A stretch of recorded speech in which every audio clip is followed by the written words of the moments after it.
Bonjour, nous voici au cœur du CORG, le centre opérationnel de la gendarmerie, là où transitent tous les numéros d'appel via le 17. Nous sommes avec le major Kremenski, qui est le commandant de cette structure. Tout cela pour vous présenter les titres de cette semaine avec un fait divers d'importance, puisqu'il s'agit du démantèlement d'un réseau de drogue à Marvejols.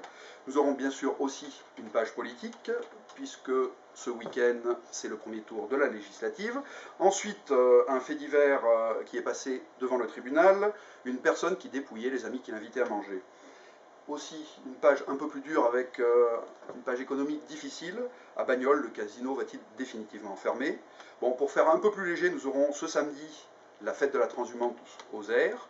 Et puis, de nouveau, une page un peu plus difficile avec le centre de Météo France qui n'annoncera plus la météo depuis la Lozère, puisque les bulletins seront désormais faits à Nîmes. Et enfin, agriculture, avec sur l'Aubrac un territoire et une race qui suscitent la passion. Nous sommes avec le major Bruno Kremenski, qui est le commandant de ce lieu un peu spécial. Major, expliquez-nous. Écoutez, bonjour, merci de venir nous voir. Donc, vous êtes ici au centre d'opération et de renseignement de la gendarmerie nationale du département de la Lozère. Cette structure existe depuis le début des années 90, comme dans tous les départements de France, et se compose, notamment ici pour la Lozère, de trois cellules. Une cellule commandement, donc, que je dirige, plus une cellule renseignement et une cellule quart opérationnelle. La cellule renseignement est armée par deux militaires, à savoir une adjudant-chef et un chef, qui gèrent principalement tout ce qui est du domaine. Donc nous avons la cellule renseignement armée par deux militaires, l'adjudant-chef qui commande diverses manifestations, et le chef Grivoul. La cellule renseignement donc, gère principalement tout ce qui est du domaine de l'ordre public, donc ça peut aller de la manifestation à la visite d'autorité, voire d'autres événements. En plus de sa fonction de renseignement, l'adjudant-chef Vianès est également donc, responsable référent sûreté. À cet effet, donc, elle a reçu une formation spécifique sur les techniques de prévention de la malveillance, visant à mieux protéger les bâtiments, les lieux publics ou les lieux recevant du public contre tous les types d'agressions qui peuvent aller du plus simple, à savoir l'incivilité, au plus extrême, le terrorisme.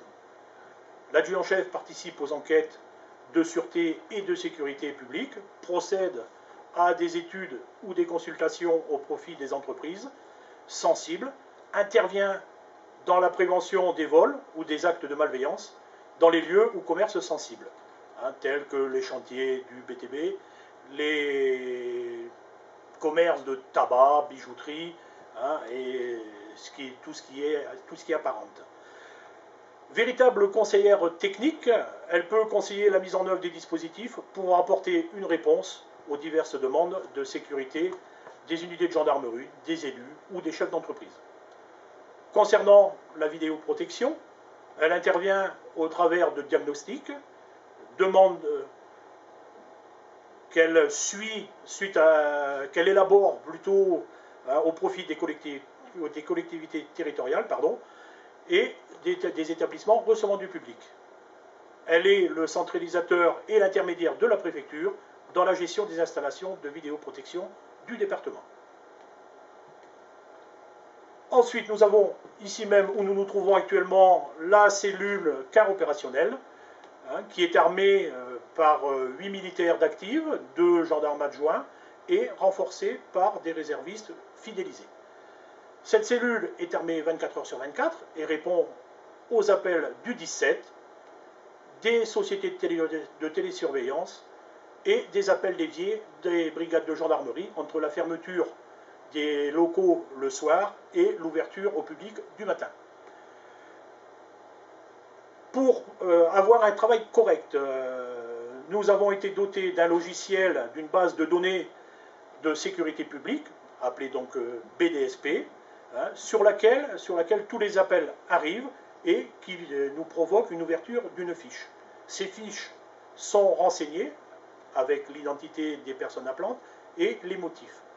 Ces fiches sont soit classées sans suite si elles ne donnent pas lieu à l'engagement d'un moyen, ou sauvegardées à partir du moment où on sait qu'on va engager des personnels et des moyens divers sur l'événement. L'ouverture de ces fiches nous ouvre un journal de conduite des opérations dans lequel tous les actes seront retranscrits brièvement. C'est en quelque sorte, ni plus ni moins, que le journal de bord de l'événement. Ce logiciel est très bien conçu, dans le sens, si vous voulez, où il est également lisible par tous les militaires du département, et on peut éventuellement l'escalader à la connaissance des personnels de la région Languedoc-Roussillon, voire au niveau national. Pour exemple, ce matin, l'accident du poids lourd au Caillard est apparu sur notre visu. On a donc pu suivre l'événement au fur et à mesure et renseigner les personnes qui nous contactaient pour connaître la suite et savoir si elles pouvaient rejoindre Montpellier directement ou non. Nous sommes en plus reliés directement par une imprimante avec nos amis du CODIS, pour tout ce qui concerne les événements et les départs des VSAB. Nous sommes également reliés avec le centre d'information et de gestion du trafic d'Issoire, pour lequel nous gérons toute la partie autoroutière de l'A75 qui traverse notre département.